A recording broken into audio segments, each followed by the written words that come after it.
What's the most metal part of your life? Probably cheerleading. Is that metal? There's a lot of like smashing. That's true. Like I feel like that's the like most physical part of my life. But now you don't smash or get smashed. Only occasionally. But you tell young people to go smash each other. Or not to smash. Not to smash each other, but like then I don't know if it's metal. part of it. I think if you were intentionally making them hurt each other, that's metal. Oh, yeah, no. I don't know if it is then.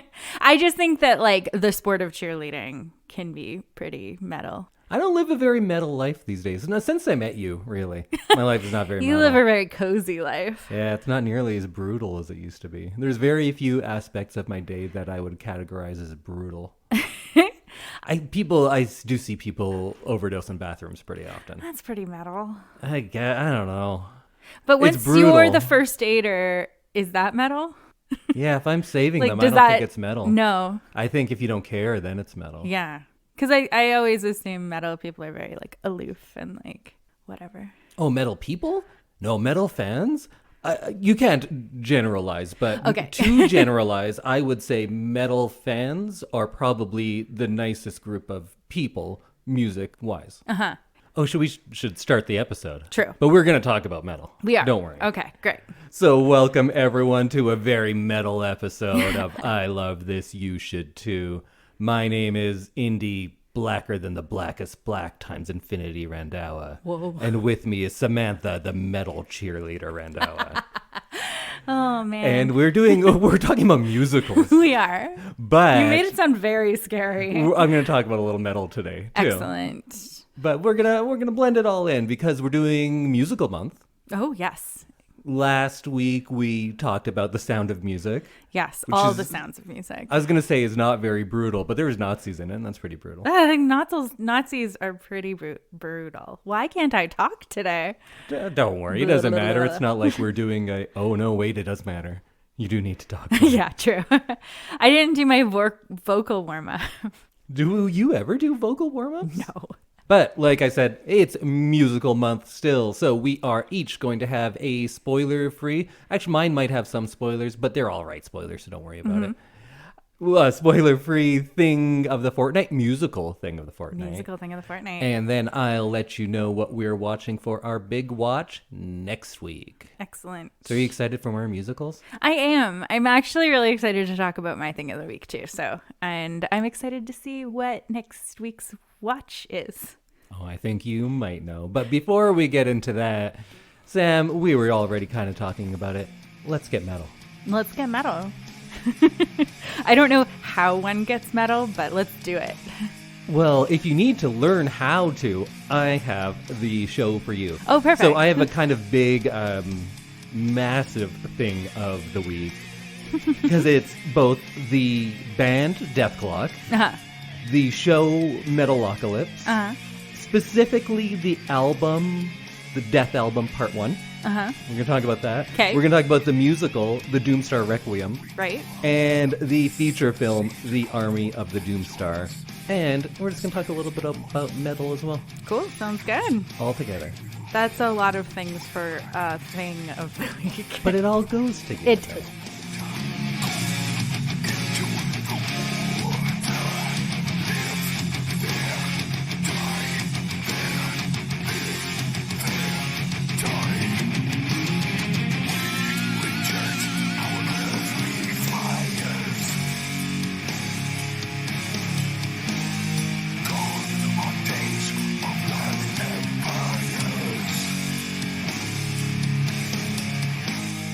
So we're just listening to Go Into the Water from Dethklok, from their album, The Dethalbum. There's 4 albums called The Dethalbum, but 1, 2, 3, 4. Okay. We're pretty much only going to talk about part 1 today, because that is my favorite one. So I think I'd kind of have to start at the beginning. So Dethklok is a 5-piece metal band. Mm-hmm. You have on lead guitar Squizgar Squigelf, taller than a tree. Okay. He is Swedish, and he is a famous.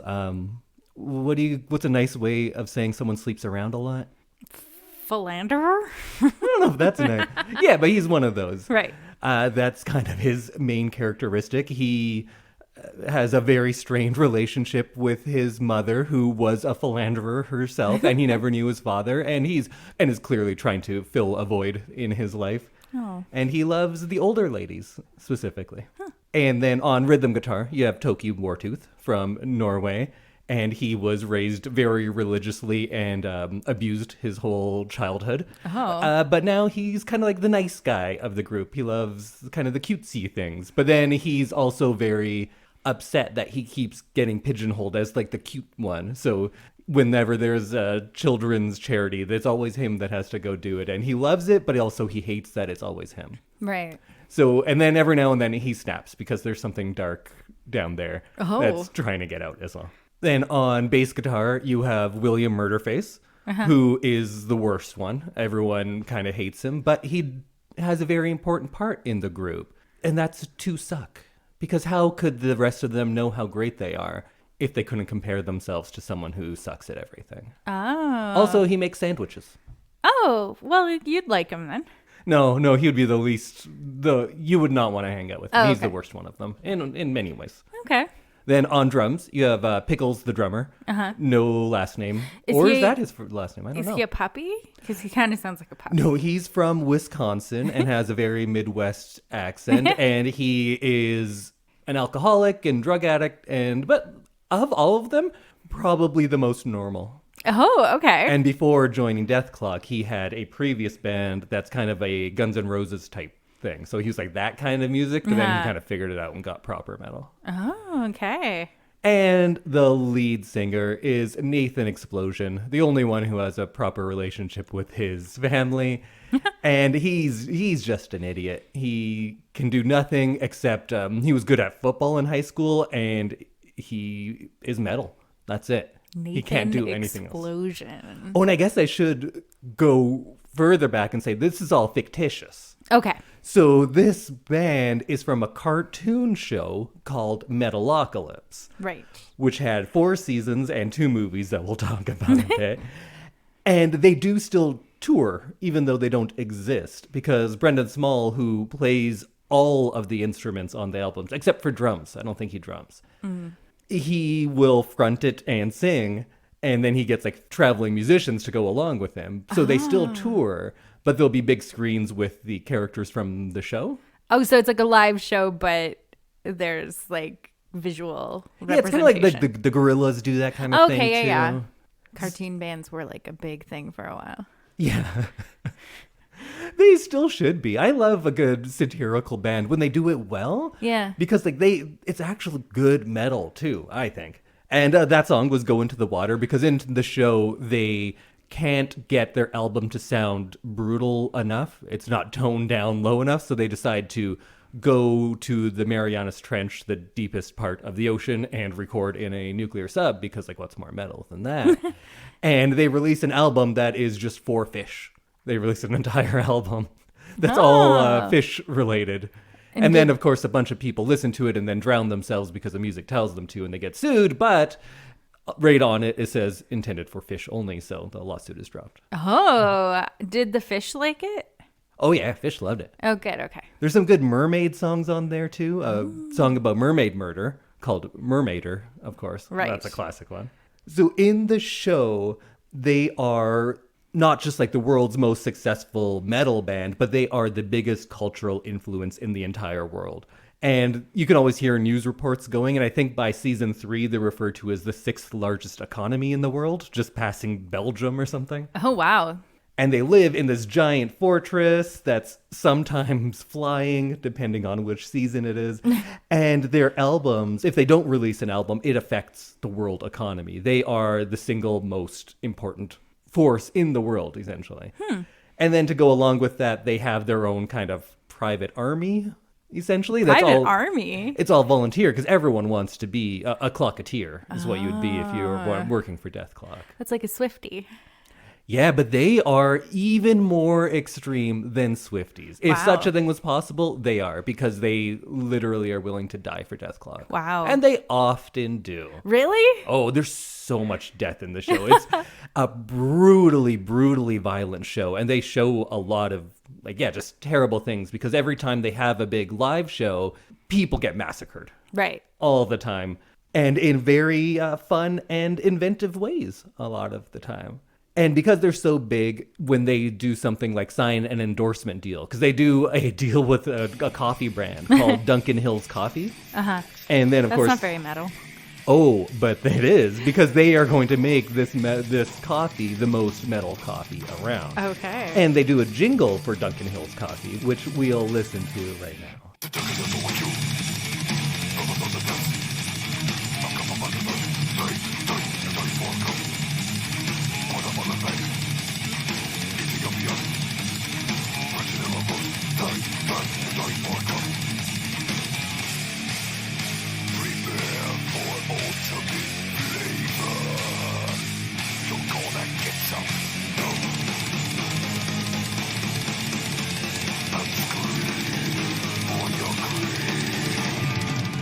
So they make coffee metal. Wow. And of course, because they're so big, when they release that, all other coffee brands go out of business, and Duncan Hill's takes Becomes over the everything. only one. Yeah. Wow. That was that. I feel like that song could wake me up even without coffee. So what you're saying is you want to hear that every morning now? No, I do not. I'm good, but that was quite the coffee ad. It's always a theme in the show about how black and how brutal everything is. And it's not self-serious, so it gives maybe non-metal fans a good way in. Because I started listening to metal when I lived in Norway, because you can't not, because it's Norway. Mm-hmm. But it's always hard when you're kind of approaching it from outside, because there's these grown men wearing makeup and talking about how brutal everything is and death and dying. And you're like, yeah, what have you really done? But in this show, they don't take it seriously. And it kind of points out the silliness of it, because they're so extreme in all of that. Because in the end, these larger than life heroes of the show, who are heroes to millions, if not billions of people all over the world, are just men with horrible relationships with their parents and who are incapable of feeding themselves, because they're just terrible at everything outside of metal. There's one joke when a guy is making fun of the other one for being stupid, and they go, okay, name something that doesn't have anything to do with guitars, go! And he can't do it, because that's all they do. I guess it's tongue-in-cheek comedy, because it clearly loves metal, but it also makes fun of it sometimes, but completely from that place of love and appreciation. And they're just great musicians. Brendon Small, who does it, knows what he's talking about. And I guess because it's in on the joke, it's accessible to someone who is maybe not kind of growing up with metal, or he didn't listen to a lot of it before. How about you? What are your feelings on metal? Every now and then I'm listening to it, Yeah. and then you get in the car with me and you're like, no, thank you. I find it makes me very anxious and is also very loud and disorienting. I feel like they would say thank you. Yeah, I feel like I'm just not the right audience for it, because I know that people like it for that reason, and I just I don't know, I've never been able to get into it. I did enjoy the coffee song though. Okay. That so was maybe kind of you fun. need to find your right subgenre of metal. And I know you've told me that there's lots. Oh, there's so much. You got your Viking metal, your folk metal, your speed metal, thrash, doom, black, Is this death. like the drinks you were talking about last episode? What do you mean? Slurp and No, blip and no, there's no drink to go along with any of okay. these.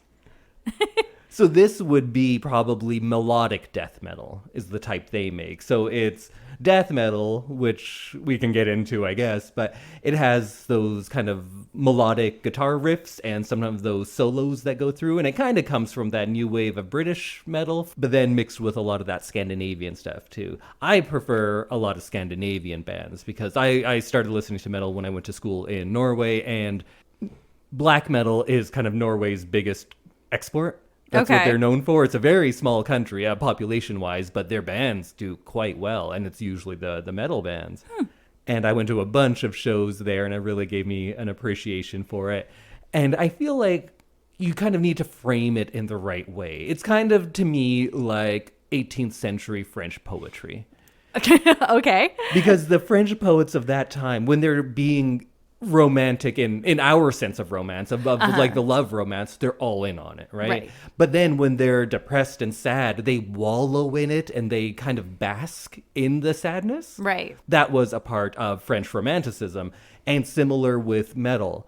They are not trying to push through darkness. They are wallowing in it as a way to deal with those things, and I kind of appreciate that. Metal's like so much more complex than I think I realized. Oh man, we could talk. And I'm not even a metal guy, really. Yeah. I know a bit, but if you talk to some real like metal people, they'll tell you all about it. And we can just get into all the subgenres and talk about how it's different. And the history of metal in Norway is insane. It involves murders and church burnings, and that's a whole topic for another day. But we're not going to get onto that because I still have more Dethklok to talk about. So despite being so popular, they are incompetent at everything not related to music. They struggle with everyday tasks from, like, once their chef kind of got pulled into the propeller blades of a helicopter, so then they had to cook for themselves. And going to a grocery store, they just have no idea what to do or what food is or how you make it. They're, getting a scoop of rice and pouring it into the cart and it falls through and they don't know what to do. That sounds ridiculous, but I do feel like there's lots of people in the world who are like that. When you're just so rich that you just don't know how anything outside of what you do, like how the world works. Food just appears and you don't need to leave the house to get it. And that's also a fear of theirs that goes through a lot of the show, is like, what if we were just regular jack-offs? That's what they always call it. Just being a regular person is their biggest fear. And they sing about that sometimes. There's a song called Briefcase Full of Guts, which just talks about how the terrible, mundane nature of going to work every day. Oh. And just being in a cubicle, and how nothing could be worse than that. And that's the most brutal thing. That's a metal life right there. I couldn't do that. I'm living that life. You are not. You work from home. Oh, true. And you have a pretty nice time every day, really. I do. I have a pretty nice time. Not metal at all. No. And then they also don't care for each other. That was a part of their agreement when they started the band, is like, we will not care about any of you. And they have such contempt for their fans. They're always talking about how much they hate them. In one episode, they have kind of a fan appreciation day where they open their house and let a few select fans come, and they play this special one-time only song made for their fans. So let's listen to their fan song.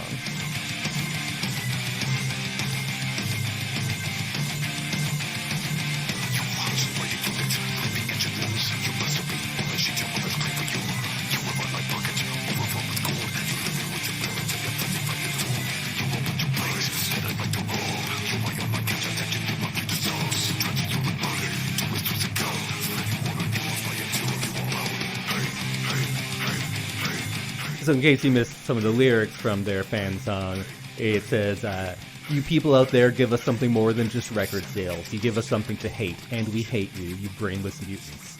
You hunched and blinded mutants living in chat rooms. You masturbate on the sheets your mother's clean for you. You have lined my pockets, overflowed with gold. You're living with your parents and you're 35 years old. Oh. You're a bunch of banks that I'd like to rob. You're my online cash transaction. You're my future stocks. Transfer you like money to a Swiss account. Spend you all on impulse. Buy and zero you all out. You sad, putrid losers complaining on the couch. Think you're fucking better than us? You can't leave your house. Deluded little maggots. Fold your arms and frown. Go to work and make me money before I put you down. And so forth. Wow.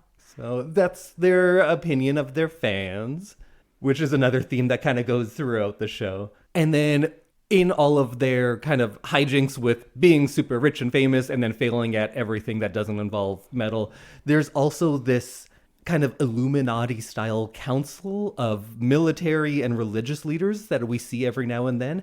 And they're always talking about this prophecy, about the Metalocalypse. Right.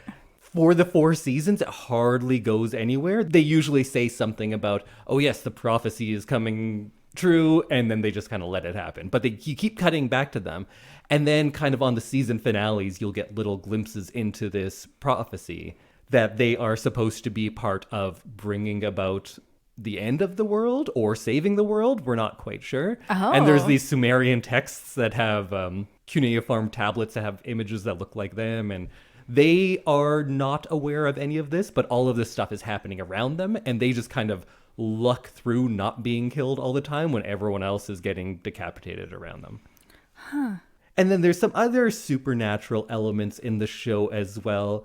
Like once they go and awaken a Finnish lake troll because they find an ancient text and they go, oh, this would be a good song. And then they sing it and it brings up a lake troll who goes around and eats all the people of Finland. Oh, wow. But lake troll. Yeah. That's not what I was expecting in this cartoon for some reason, but it sounds great.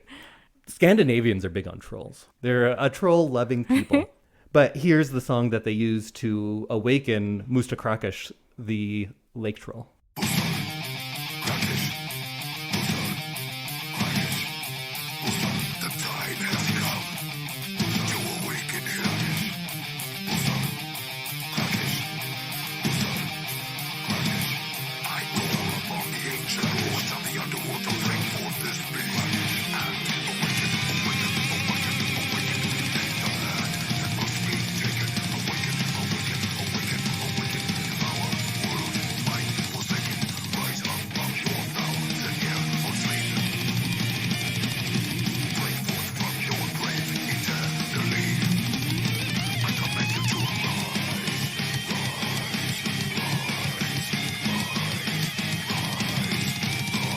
And then, of course, when the lake troll is going around and eating everyone, they don't want to apologize because it's a bit of a hassle. Mm-hmm. And they don't do hassles.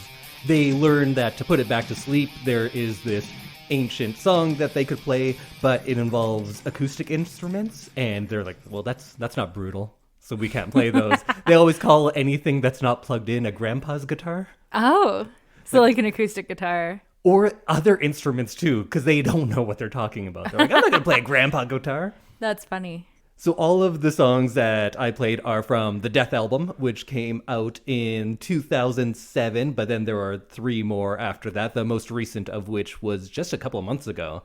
But in the show, they also occasionally do other musical numbers. Of course, the band plays that kind of music, but the show sometimes will have fantasy elements or dream sequences where there is other songs, but those can be in different genres. Like there's one episode where they are kind of just confronting their own mortality because they would go to a doctor for the first time. And they're all incredibly unhealthy, of course, except for one person. Toki kind of takes care of himself. He's the only one. And they are trying to figure out how to be healthy. And of course they think, well, drinking bleach, that'll clear everything up, that kind of stuff.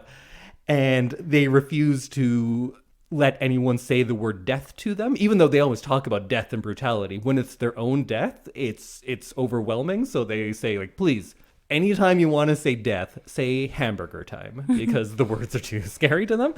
And in that episode, Toki has a cat and his cat dies, and he sings this kind of fantasy song as a ode to his deceased cat. Aww. Goodbyes, my sweet little friends. You will be missed.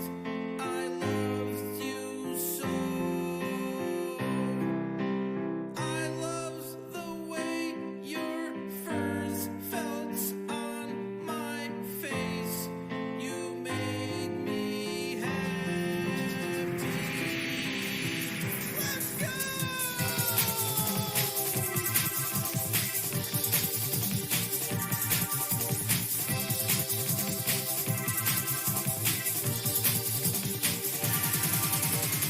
You brought some love in my life. You know you made me feel fine. Made me feel fine. I take your kitty to time. You know you kept me in line. And then you left us behind. So you get other fun musical bits like that as well. And there's 4 seasons of the show, and it never really gets serious. There's like little bits and pieces maybe for a couple minutes at a time, but the characters don't really develop. They are who they are, and that's kind of the point of it. They see these problems and people point them out in them, but they do nothing to fix it. In fact, they make a point of saying, like, no, we will not change. Why would we? And they were 4 seasons that ran between 2006 and 2012. And then they put out the Doomstar Requiem. So this was a not quite feature length, but it was over an hour. And it's different from the show because it's a full musical. Like, not only does the band play songs like they normally would, but every moment of the musical is sung. There is no spoken dialogue at all. It's all sung. And because they're kind of changing the style, they get to be much more diverse in the genres they do. There's everything from Gregorian chants to like piano ballads to much more Broadway style songs. And of course, there's just some straight up metal in there too. And this was surprising because it actually starts the beginning of character development because they start to learn lessons. Oh. And it's not just that they change and they see their errors. Much of the movie is about the fact that they are so reluctant to learn any lessons or to change. And it's not like they're addressing things head on and saying that, hey, we're not good role models. We should be better. They're still the same people. They just realize that maybe needing help or needing others in your life doesn't take away from who you are. And the musical is fantastic. I love it, especially if you're someone who likes musicals, because I think a lot of people who are just straight metal fans didn't like it because they said, like, this is like Disney stuff. And sometimes it kind of is, but not really. But there's just a good variety in the genres. They are kind of both honoring and satirizing at the same time. And then there was nothing for many years, and the musical ends on a cliffhanger. Oh. And there's a decade goes by and nothing happens because the show got canceled. And just this year, they released a feature-length film called The Army of the Doomstar. And all of those themes that I was talking about really come to a culmination in this movie. They get into the importance of family, and specifically when your real family cannot be that support network, finding and creating a found family. And they were always satirical about metal culture or celebrities or rock stars or masculinity as well. But with like a lot of these satirical shows, when you're showing extreme examples of it, I feel some people are into it. They're saying like, yeah, that's great. And in the 2 movies, the fact that they are satirizing and making fun of those things is much more clear. And it's also giving you examples of if you are one of those people who believed the things that the characters in this show believed, how you can change and how you can be better. And because it has that part to it, it's not just making fun of people like that. It's kind of almost guiding and giving a little bit of instruction. And the movie has these beautiful animated sequences because through the show, most of the animation is crude, I guess you would say. It's not the best, but that's kind of part of its charm. But there are some great sequences in Army of the Doomstar. And it ventures into the territory of those epic fantasy animated movies, which I was never a fan of, or I guess I never gave a chance, but maybe I should because this is doing that, and it was great. And then, of course, the score in this is fantastic, too. It has a lot of that metal elements to it, but Brendon Small, who does all the music and is the creator and everything, he starts getting into orchestral film score things, and it has just such an epic scope to everything, both in the visuals and the subject matter, but then the music goes right along with it as well. And from what this was as a TV show, it was something that was silly and satirical and crudely animated and never taking itself seriously. I was pretty shocked to see a feature film where they kind of reverse a lot of that. But it never felt like it took away from what the show was. Rather, it felt like a culmination, but a very unexpected one. Because if you told me that there would be a mostly serious, there still are a lot of jokes and gags and things, but if you told me that there would be a mostly serious epic movie where the characters from this show develop and there's payoffs that are many years in the making, I wouldn't have believed it. And it would sound like a bad idea to me. I'd be like, no, this is a silly show. Let it be a silly show. I don't need it to get serious. And then when they did, they did in the most surprising but fulfilling way. So it was such a great way to end the series after such a long wait for it. I don't know what you could have done to make it any better than the big feature that they went out on. And we get to see all of this character stuff actually pay off when you didn't even think it was setting anything up, when it was just years of silliness, and as well that behind the scenes arc of this upcoming apocalypse. Oh, I And- love a good payoff. And characters who you think are just one-offs 10 years ago, they come back and everything just fits together so well. I don't know if they were setting it up with this script in mind many years ago. I don't think that's the case. I think rather they made a silly show, and then in all of that time, he really picked pieces and developed them in such a fulfilling way at the end. So that's it. That's my long ramble on all of Dethklok, Metalocalypse. and the movies The Doomstar Requiem and The Army of the Doomstar. Wow. So go check all of that out. And apparently a lot of people don't know that movie came out, because I was talking to some of my friends who loved the show. They had no idea that there was a movie. So Oh. go watch that. It's Excellent. fantastic. And go listen to some Dethklok and maybe just some metal in general. Just find your metal. Find your metal. What kind of metal is it for you? For me, melodic death metal. Interesting. I also like doom Doom metal, and a lot of thrash, but like, who doesn't like thrash, right? Yeah. I'm going to have to do some research and find my metal. How about anything you heard today? Is there anything that you could tolerate listening to? The coffee ad and the hamburger time song. All right, so we talked metal. I assume you're just going to do something else very brutal? What do you got? So brutal. So I talked about this in our Witch Picks episode, but I thought I'd give it a little bit more time because it is one of my favorite musicals. I am talking about the 2003 musical Wicked. Oh, that is also not my favorite witch-based musical. What's your favorite witch-based musical? Probably Wizard of Oz. Yeah. So have you seen Wicked? I have not. Okay. So Wicked is based on a book called Wicked, The Life and Times of the Wicked Witch of the West. And that is based on Frank L. Baum's 1900 novel, The Wonderful Wizard of Oz, and the film adaptation. And it basically is told from the perspective of two witches in the land of Oz. You get to meet Elphaba, later, who is the Wicked Witch of the West, and Glinda the Good Witch, who goes on to be very, very famous throughout Munchkinland.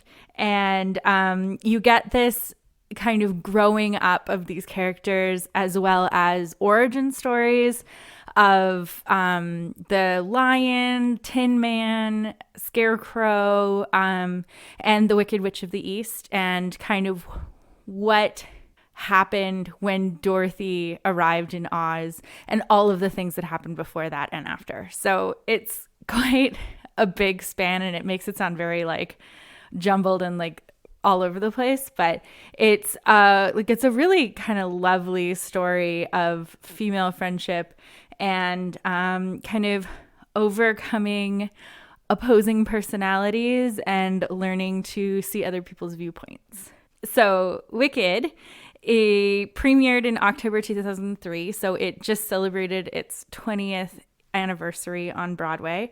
It has, as of April this year, it had done 7,486 performances. Oh my God. And it is one of only a few musicals to surpass 1 billion in total Broadway revenue. Whoa. It has been done all over the world.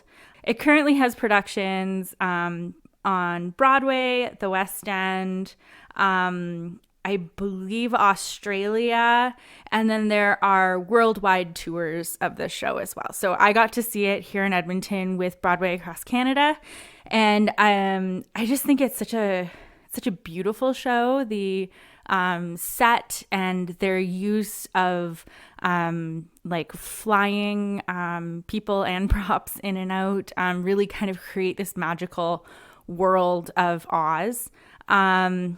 I really liked some of the songs, and there's some like pretty incredible, like powerful moments of song. Elphaba, the Wicked Witch of the West, her part in the show is kind of known as one of the hardest roles to play on Broadway, because you have to be so vocally strong in order to not just like shred your voice singing it every night.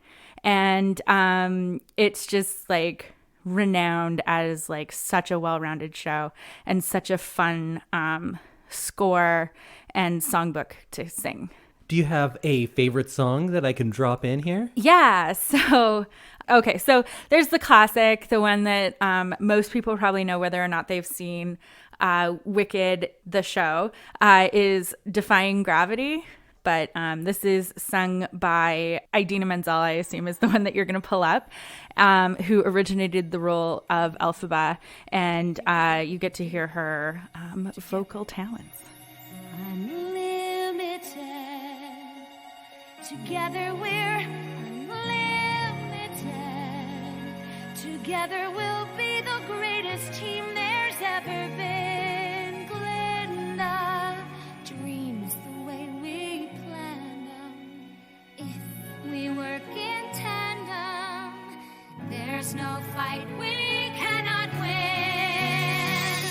Just you and I, defying gravity. With you and I, defying gravity. They'll never bring us down. Well, are you coming? So this comes at the end of Act 1, right before the intermission, and you get this huge, like, powerful kind of song about how she's choosing to choose herself instead of conform to what everybody in the Emerald City wants from her. And you get to kind of see Elphaba and Glinda branch off at this point and choose very different life paths. And then I don't want to like give away the end of the show, but you do get to see how they've continued to like hold each other in their hearts until the very end. So does this happen before and after Wizard of Oz? Yes. So Dorothy and the house happen kind of towards the end of the show, but before the like final conflict.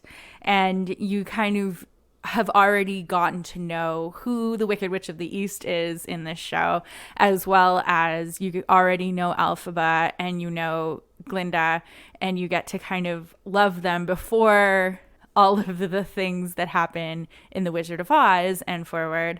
You kind of already know all these people, and so it kind of gives you a different view of the classic The House Falling on the Witch and Dorothy being hunted by the Wicked Witch, and you get to know why the ruby slippers are important to her.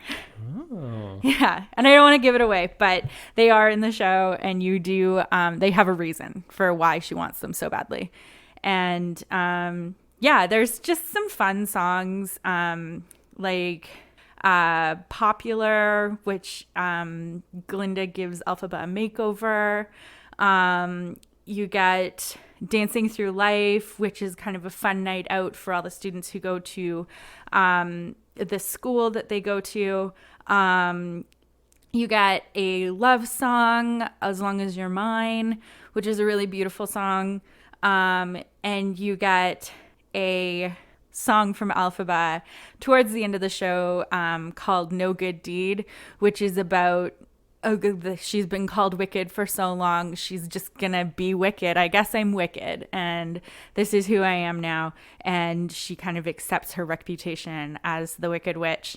And you get to see how Elphaba actually helps the Munchkins and leaves a kind of a legacy for herself. So I don't want to give away too much of the show, because there is actually a movie coming out based on the show.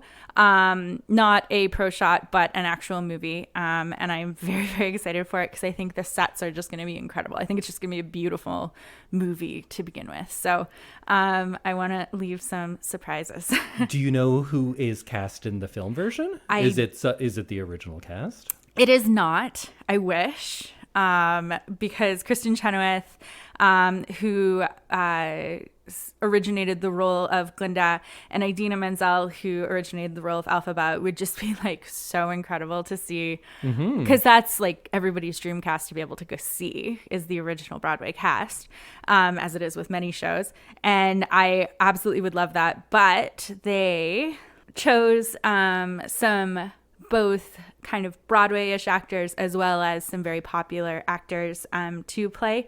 And so playing Madame Morrible, who is the headmistress of the school, is Michelle Yeoh, and Jeff Goldblum is playing the wizard. Okay. I like both of them. I'm on board so far. Ariana Grande is playing Glinda. And then Cynthia Evrio is playing Elphaba. So I don't know who that is. I don't either. I believe she is a Broadway person. Okay. I'm not sure that she has done much like screen acting, but she has the vocal range, obviously, to sing all of these songs. So I'm really excited to see just kind of how this cast is going to work together to like bring this show to life. And it's going to be released in November 2024 and November 2025. Oh, it's two. It's 2 parts, yeah. Interesting. Yeah. I'm interested to see how I wonder if they'll finish with Defying Gravity and then pick it up where Act 2 would pick up. That makes sense. Yeah. I think it's going to be good. I'm cautiously optimistic. I've seen some of the sets and costuming that they've been doing, and I think they're doing a good job so far from what I've seen. So I'm really excited about that. And I think if you have a chance to go see Wicked the Musical, you should absolutely take it. It's a shame that they don't have the original cast, but yeah, maybe it'll be great. Maybe it'll be great. My favorite Glinda quote is right at the beginning of the show. She flies in on a bubble in her giant pink dress, and she says, "It is good to see me, isn't it?" And that's just like her tagline for most of the promotion that you see of Glinda the Good Witch, is her saying, "It is good to see me, isn't it?" What a dick, that Glinda.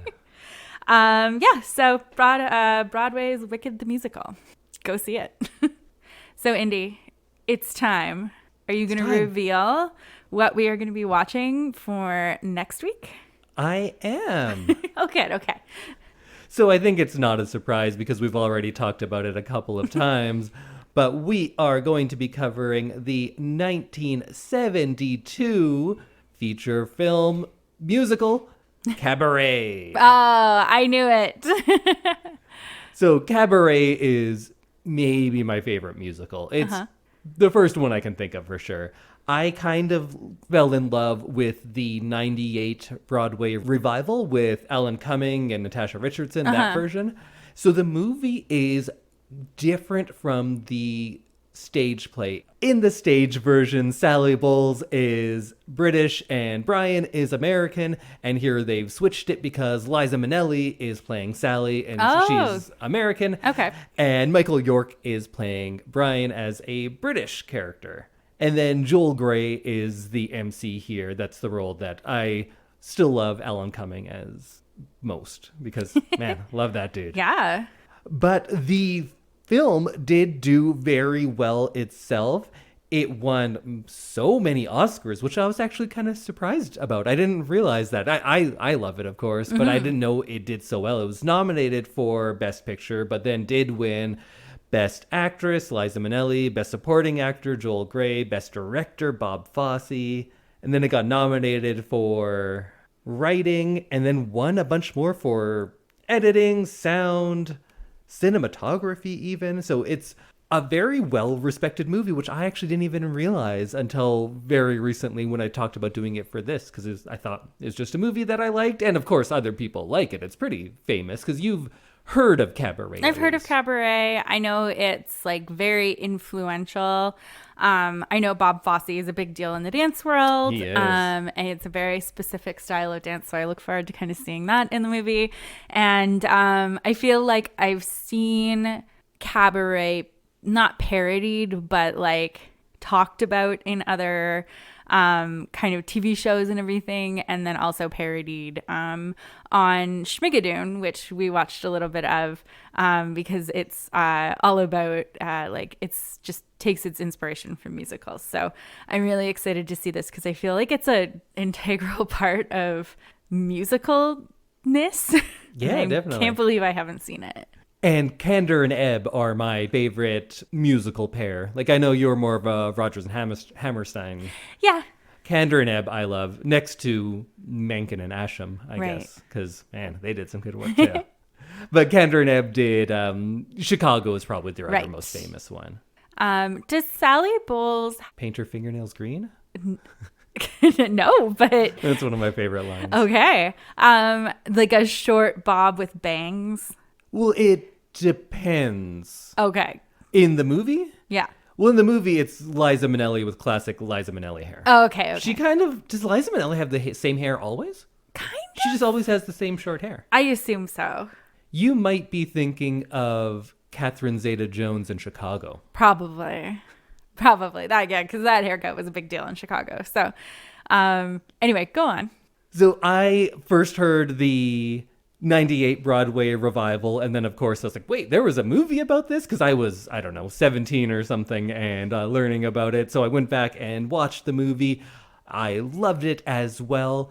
And very recently, Andrew, fan of the show, gave Hi, me Andrew. a record. He Yes. had the soundtrack on vinyl and was like, I'm not going to listen to this. Hey, Indy, do you want it? And of course I do. So maybe we so should. excited about that. Yeah, that was pretty awesome. Maybe we should be playing the record this week. Sure. You can listen to it around the house. Give me a chance to use my record player I don't use very often. Yeah. And sing along, because I feel like this is definitely the musical I know the most. I know every word to it without hearing the music. So you love singing along to stuff. So maybe if you get a feel for this one, that can be a new musical to listen to on road trips. Excellent. That, or we can just do a bunch more Dethklok. You can sing along to that too. I'd rather Cabaret, I think. Okay. We mentioned it on the previous episodes because I was saying that Sound of Music is my third favorite Nazi movie, musical, and Cabaret being my first. So this does deal with the rise of the Third Reich and the Weimar Republic, that kind of interwar period in Germany. And I kind of love the setting of these people. It's not quite as bad as Rent, of being how they shouldn't be able to afford where they live, but they clearly do. But it has a little bit of that too. It's kind of, I feel like Rent kind of tried to do a lot of what Cabaret had, and kind of that bohemian lifestyle that people were living. But there is less willingness to gloss over things than Sound of Music, perhaps. Because Sound of Music is a feel-good movie that is great for children. Cabaret, not so much. It deals with gray areas a good bit. It deals with more complex adult relationships. And it also just has great numbers in it. And unlike a lot of musicals, the music is happening on a stage. So it's not just people breaking into song, talking about their feelings. They are doing numbers on stage. So that brings a different element as well. So I feel like a lot of people, if you're not into musicals, because that seems to be the thing people have issue with. Yeah. Like, why are they just singing now? Which I don't think is a legitimate criticism, because No. you can look at every action movie and you're like, well, Why- that's not how fights work in the real world. Why is he just shooting his gun like that? You can't hold a gun with one hand. Yeah, Like, none of that works, but we were willing to forgive that. Yeah. Or how every car in a movie, the wheels squeal Yeah. all the time. If you're Cars- driving like that, you're doing something wrong. I think I've been in one car my entire life that has made that noise with the wheels, and something was seriously wrong. It's always funny when you watch cars on a gravel road in movies and there's a wheel squealing Yeah. sound. Which that doesn't Like make your sense. car can't make that noise on a gravel road.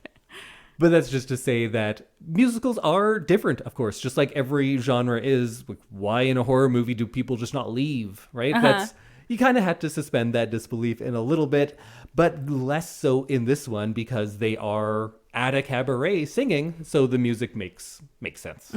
I have the Broadway version in my head so much that I'm having trouble remembering the movie because I don't think I've seen it in 15, 20 years. Oh, wow. Okay. So I think there are 1 or 2 songs that don't happen in the cabaret, but they still make sense as songs. Okay. I don't know what else to say. I think we should just go watch it. Excellent. It's Cabaret from 1972. Go watch it. Go listen to the soundtrack, especially if you have some sweet vinyl. Give it a spin. Excellent. And we'll meet you here next week when we talk all about it. Yeah. I also just wanted to say I almost picked The Producers, which is your other of the 3. Second favorite Nazi Yeah. musical. Because I got to see it on Broadway with Nathan Lane and Matthew Broderick, and it was amazing. My favorite one is actually the less musical one. Oh? The movie, because it was a movie Oh, first. right. Yes, yes. And I believe they only have songs in the musical In that the is being show produced in the movie. Yeah. And then it went to Broadway and they turned it into a musical. Yes. Where people just break into song. Yes. And then they turned it into a movie of the musical. So it's kind of gone full circle. Yes. And I feel like maybe I'll pick that if we ever do movies about productions. Movies about productions? Or like movies about movies. Man, movies about movies I could talk about for such a long time. Well, we might have to do that as a theme. Cinema coming Paradiso is probably my favorite movie about movies. 8.5, Be Kind, Rewind. Oh, and then all the documentaries. Oh, man. I could do many months on movies about movies. Well, come back in 2024. Maybe we'll do a month on movies about movies. Yes, please. All right. Yeah, so go watch Cabaret. Meet us back here. We'll talk all about it. And remember, life is a cabaret, my friend. Come to the cabaret. Bye, everyone.